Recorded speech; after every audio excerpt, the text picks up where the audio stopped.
La connexion entre les humains et animaux est un des liens fondamentaux des plus forts que les animaux peuvent vivre. Les humains interagissent étroitement avec le royaume animal depuis des dizaines de milliers d'années. L'origine de l'interaction entre les humains et les animaux peut être vue sur d'anciens tableaux et sculptures tels que les pétroglyphes aborigénaux sculptés sur les falaises de grès. Ce lien puissant et bénéfique à chacune des parties existe encore à présent. Les êtres humains et les animaux peuvent connecter de différentes manières, essentielles à la santé et bien-être de chacun d'eux. Les humains interagissent avec les animaux de plusieurs manières. Nous élevons les animaux à la ferme pour la production alimentaire et ils procurent un approvisionnement sain et durable de bœuf, porc, volailles, produits laitiers et œufs. Quelques-uns parmi nous gardons les animaux comme compagnons, tels que les chats, chiens, chevaux, lapins, autres petits mammifères et reptiles. Souvent, nous interagissons avec les animaux dans un lieu public, tel que dans les foires, expositions d'animaux, fermes ouvertes, écoles ou lors des sorties scolaires à des petites fermes pour enfants. Pour la plupart d'entre nous, les événements publics, comme ceux mentionnés précédemment, sont les lieux où nous pouvons interagir avec les animaux dont nous ne voyons pas sur une base quotidienne. Aux petites fermes pour enfants, par exemple, vous pouvez tenir dans les bras, câliner ou nourrir une variété d'animaux, incluant les moutons, les agneaux, les porcs ou vaches, chevaux, ânes, poules, chèvres, lapins, canards et oies, juste pour en nommer quelques-uns. Pour la majorité des gens, c'est la distance la plus proche qu'ils se trouveront des animaux de ferme. Visiter une foire ou une petite ferme pour enfants peut être une expérience divertissante et éducative. Toutefois, le contact avec les animaux doit être fait d'une manière sécuritaire. Il est très important que les visiteurs comprennent les risques associés aux animaux et la transmission des maladies. Parfois, des agents pathogènes nuisibles peuvent être transférés des animaux aux êtres humains, ce qui peut vous rendre malade. Il y a toutefois de simples précautions à prendre, ce qui permettra de réduire les probabilités d'une maladie. Cette vidéo couvrira les 3 principaux outils pour réduire le risque de transmission de maladies des animaux aux êtres humains. Être au courant des risques liés aux interactions entre les animaux et les humains. Avoir conscience d'un bon assainissement et d'une bonne hygiène. Être conscient pour éviter des comportements à risque. Les agents pathogènes transmis entre les humains et les animaux sont connus comme pathogènes zoonotiques, ceux qui peuvent inclure les protozoaires tels que Cryptosporidium, Giardia et Toxoplasma, ainsi que les champignons tels que les espèces responsables de la teigne, les virus tels que le virus du Nil occidental, l'hépatite A et la grippe, ou les parasites tels que Trichinella, Ténia et Nématododes. Par contre, les pathogènes zoonotiques les plus communément acquis sont les bactéries. Peut-être vous ne le savez pas, mais la bactérie est présente partout. Tous les animaux et les humains sont porteurs de bactéries tant à l'extérieur qu'à l'intérieur de leur corps. En effet, les corps humains sont porteurs de 10 fois plus de cellules bactériennes qu'humaines. La grande majorité des bactéries autour de nous sont bonnes puisqu'elles sont indifférentes et inoffensives. Cependant, quelques-unes sont nocives et peuvent nous rendre malades. Les bactéries pathogéniques les plus communes et transmises des animaux aux humains causent des maladies gastro-intestinales. Souvent, une telle infection est considérée comme un mal de ventre qui peut toutefois devenir une maladie grave. Croire que ces agents pathogènes bactériens puissent être acquis par les humains de différentes façons, les scientifiques estiment que 14% des maladies causées par ces agents pathogènes bactériens proviennent d'un contact direct avec les animaux. Même si les animaux apparaissent en bonne santé et ne démontrent aucun signe de maladie, ils peuvent naturellement être porteurs de bactéries nocives dans leur sel ou leur salive. Les selles des animaux peuvent se trouver dans les cheveux, la fourrure ou les plumes de l'animal, soit dans leur litière ou bien au sol. Lorsque vous touchez la fourrure de l'animal ou la zone autour de ce dernier, des bactéries peuvent se trouver sur vos mains. Si vous touchez votre bouche ou votre visage, ou si vous mangez et buvez avant de nettoyer vos mains, les bactéries peuvent passer de vos mains à votre bouche, ce qui pourrait vous rendre malade. Les sécrétions nasales et la salive d'un animal peuvent également être porteuses d'agents pathogènes. Ceux-ci peuvent être transmis aux humains par des coups de langue, des morsures ou des égratignures. Tous peuvent devenir malades en raison des pathogènes zoonotiques, mais quelques personnes présentent plus de risques que d'autres. Les personnes à risque élevé incluent les jeunes enfants, en bas de 5 ans, les personnes âgées et les femmes enceintes. Les personnes au système immunitaire affaibli sont plus sensibles aux maladies contagieuses et de telles infections ont de graves conséquences sur leur santé.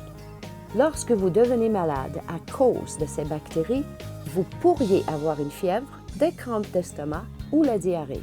Vous pourriez avoir la nausée ou l'envie de vomir. Si vous avez ces symptômes, on vous encourage à vous reposer et boire beaucoup d'eau. Vous devriez rendre visite à votre médecin de famille si vos symptômes persistent au-delà de 5 jours ou s'ils s'aggravent, si vous développez de la diarrhée sanglante ou vous montrez des signes de déshydratation. Dans certains cas, des personnes ont dû être hospitalisées en raison d'infections causées par les bactéries zoonotiques. Quelques agents pathogènes sont plus dangereux que d'autres à cause de ce qu'on appelle une dose infectieuse très basse, ce qui veut dire que peu de cellules sont nécessaires pour rendre une personne malade. C'est le cas de ce que certaines personnes appellent la maladie du hamburger. Par exemple, les scientifiques estiment qu'il faut 1000 cellules d'un agent pathogène pour rendre une personne malade, tandis que 10 cellules de différents agents pathogènes peuvent mener à une maladie très grave. Typiquement, le traitement contre les infections dues à ces bactéries inclut des liquides et le remplacement d'électrolytes, ainsi que le contrôle de la nausée et les vomissements. Pour les infections gastro-intestinales, des antibiotiques ne sont habituellement pas utilisés puisqu'ils n'améliorent pas la situation. Au contraire, ils l'empirent. Si vous visitez une foire ou une petite ferme, vous devriez toujours laver vos mains à la fin de votre visite. Se laver les mains est une mesure de protection contre les bactéries pathogéniques. Lorsque vous vous lavez les mains, assurez-vous d'utiliser du savon et de l'eau chaude. Frottez-vous les mains pendant 20 secondes. Ceci peut durer le temps que vous chantez la chanson de l'alphabet. N'oubliez pas de frotter les pommes, les doigts, les bouts des doigts, les ongles et le dos de vos mains. Rincez vos mains durant 10 secondes sous l'eau courante. Séchez vos mains complètement avec des serviettes en papier. Ne séchez pas vos mains sur vos vêtements. Enfin, si l'évier ne s'éteint pas automatiquement, utilisez une serviette en papier lorsque vous fermez le robinet. Même si le désinfectant pour les mains aide à tuer les bactéries, il ne l'élimine pas en entier ou ne l'enlève pas complètement de vos mains, spécialement si vous voyez encore de la saleté sur celle-ci.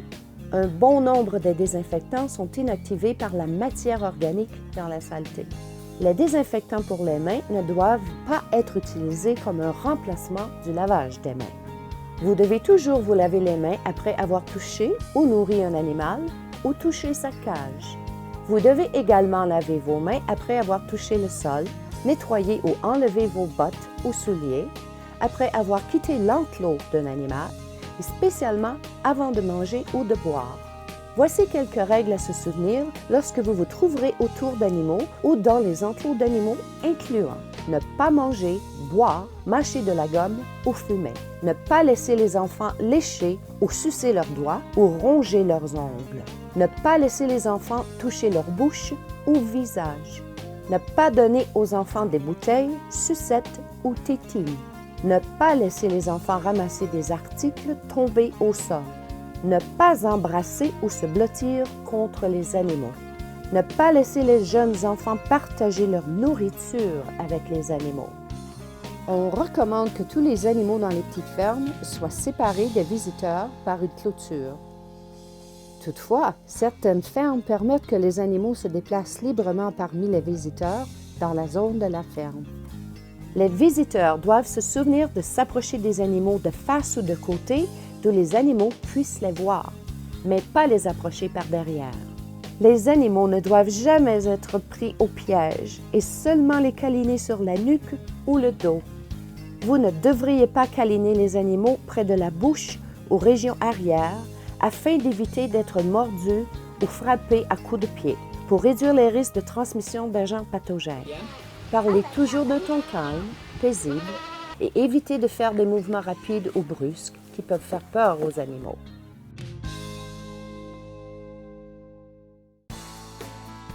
L'aménagement et l'entretien des installations et des expositions d'animaux peuvent aussi avoir impact sur les risques d'infection. D'importants facteurs qui aideront à diminuer les risques liés aux pathogènes zoonotiques incluent la planification soignée de la circulation humaine dans les zones, des endroits sécuritaires offerts aux visiteurs pour ranger leurs effets personnels tels que les poussettes, les couches de sac de bébé, les biberons, les sucettes, les tétines et jouets avant d'entrer dans la zone d'animaux pour que ces articles ne soient pas contaminés. Des stations pour le lavage des mains doivent nécessairement être garnies de savon et serviettes en papier. Il devrait y avoir plusieurs stations de lavage des mains afin de servir de manière efficace le nombre de visiteurs lors de l'événement. Les robinets automatiques, les distributeurs de savon et les serviettes en papier sont excellents pour minimiser la contamination croisée des surfaces des stations de lavage des mains. Des panneaux expliquant les risques liés au contact avec les animaux doivent être installés pour rappeler aux visiteurs lorsqu'ils entrent dans une zone d'animaux.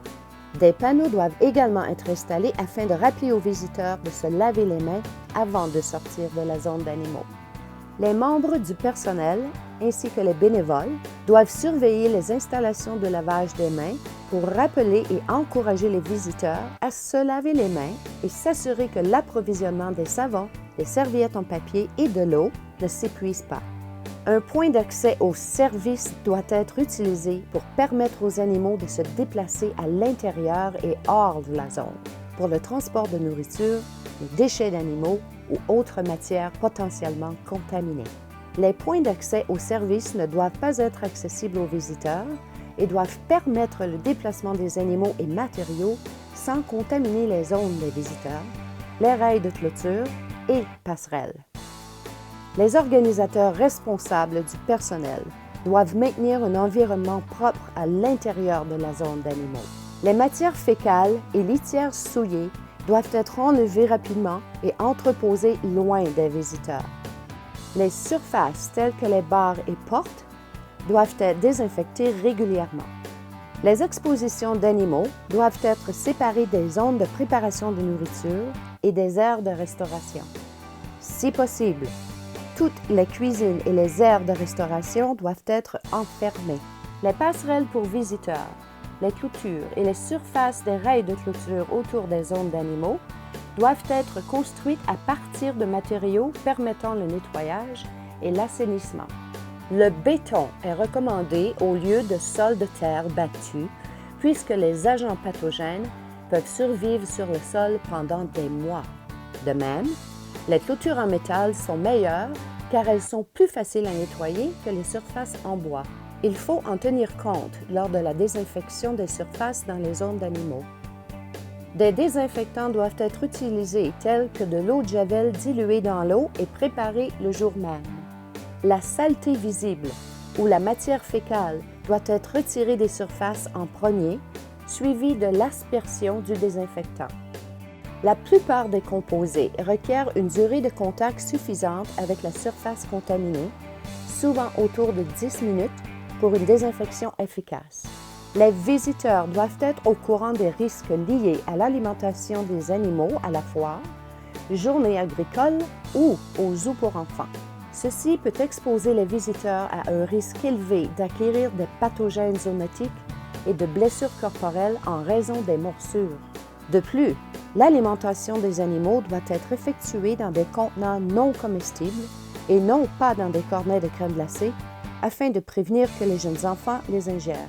Les barrières physiques, bonne conception des zones de stationnement, enclos d'animaux et petites fermes, sont importants pour réduire les risques de blessures physiques. Par contre, les morsures accidentelles et les chutes des visiteurs peuvent se produire. Les organisateurs doivent avoir une formation en premiers soins de base et savoir quoi faire en cas d'urgence. Les propriétaires de petites fermes doivent surveiller quotidiennement les animaux pour des signaux de maladie. Tous les animaux doivent recevoir des soins vétérinaires appropriés, incluant leur vaccin et le contrôle des parasites.